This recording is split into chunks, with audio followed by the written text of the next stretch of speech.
No problem in our time is a fraction so important as that of the arms competition between the United States and the USSR. It deeply involves economic and political life. It could bring all life to an end in hours. In this program, I propose to take a cool look at this competition and not spend much time assessing blame. Both sides concentrate sufficiently on that now.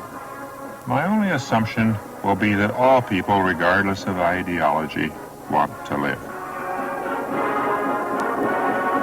What is the nature of this terrible competition? What faith sustains it, or what ideas? How have the ideas changed with the years? And what is the escape?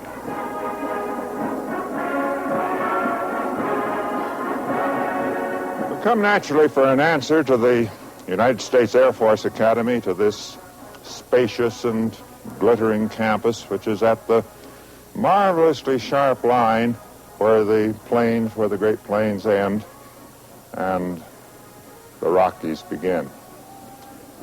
The Air Force is the primary custodian of the American side of the competition, and its campus is the natural bridge between the ideas and the action.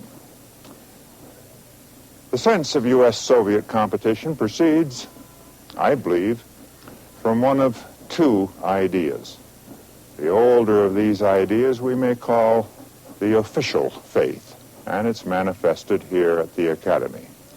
This faith holds that the competition is the result of an irreconcilable conflict between inherently hostile systems. Their communism, here capitalism, their authoritarian discipline, here liberty, their atheism, avowed materialism, here faith, spiritual values.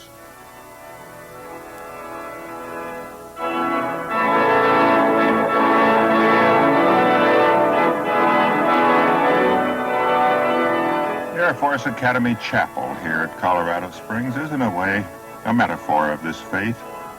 The controversy that its highly engineered architecture has aroused, I find myself admiring it, suggests the dispute that this faith engenders. In this faith, no reconciliation is possible. Two economic and political systems are in enduring conflict. Those who believe in accommodation between the systems do not understand the depths of this difference. They are naive and thus open to the cupidity, the cheating of the other side.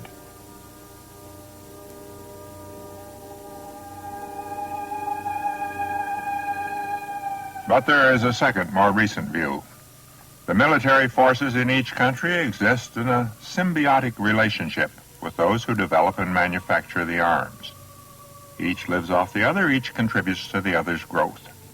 And the United States is then locked into a symbiotic relationship with the Soviet Union, and vice versa.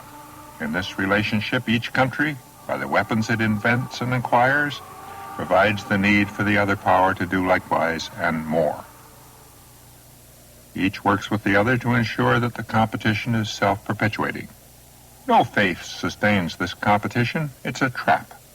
Mankind is its victim.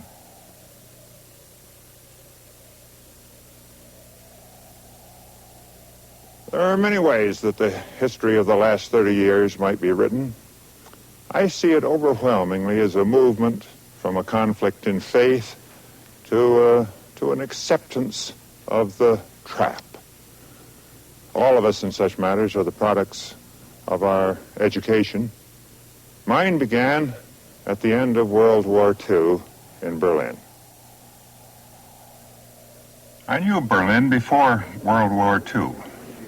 For reasons that seemed impressive at the time, I came here in 1938 to study Hitler's land and agricultural policy.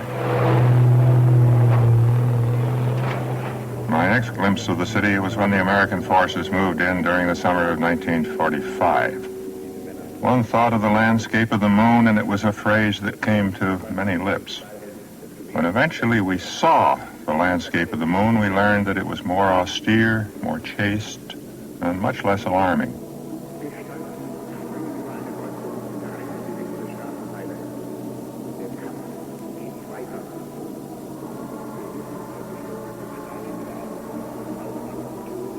In pre-war times, this was the Haus Vaterland, a famous conglomerate of restaurants and cabarets.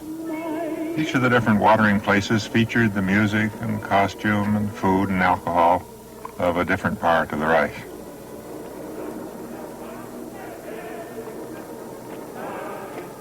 In 1945, pretty much all of Berlin proper looked like this.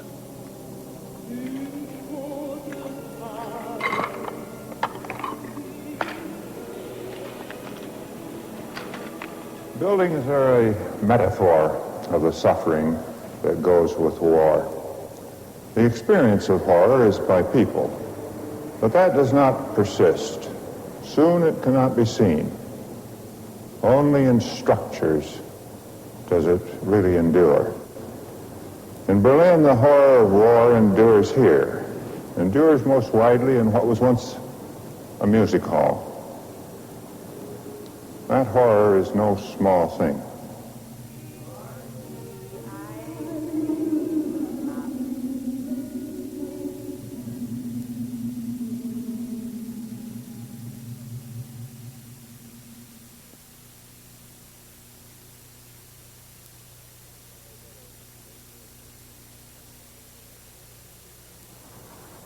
That summer, I was at a military headquarters near Frankfurt, where we were studying the effects of the air attacks on Germany.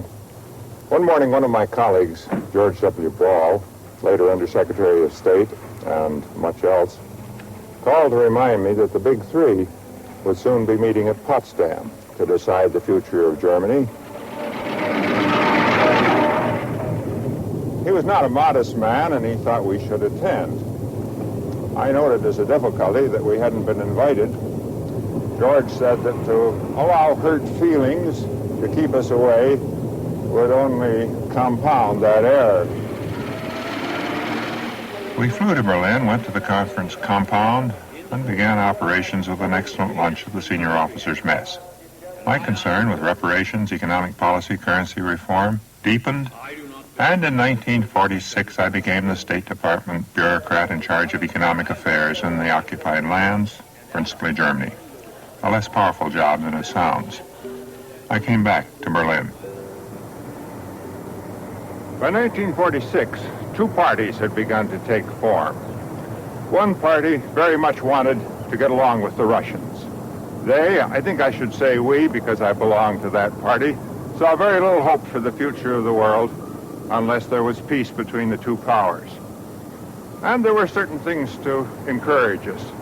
When we met socially with the Russians, we saw how passionate was their desire for peace. Some of our senior military people were similarly moved. They had had experience of war, and they'd had enough of it. But there was a second party. We met almost every evening for discussion in the big villas of the Nazis and the former German rich. The bombs had taken the houses of the poor. Now the Allied occupation took those of the affluent. This second group regarded our hopes as ridiculously soft-headed. Some were only showing how tough-minded they could be. But some spoke out of a knowledge of Stalin, a genuine concern for his intentions. Eastern Europe was gone. Surely Soviet ambitions extended to Western Europe, a far greater prize. Some were conservatives who had heard of Marx' World Revolution, and the revolution could now be seen just across the lake in East Berlin. Present, too, were the pathologically belligerent, who, like the poor, were always with us. Some had found the war an exciting thing, and better another than going back to Indianapolis. Present, too, unless one is gifted in evading the obvious, was economic interest. The war had provided jobs, started and expanded the factories, better military tension than back to the Great Depression. No one, or anyhow, not many, openly argued that the economic gains of the war should be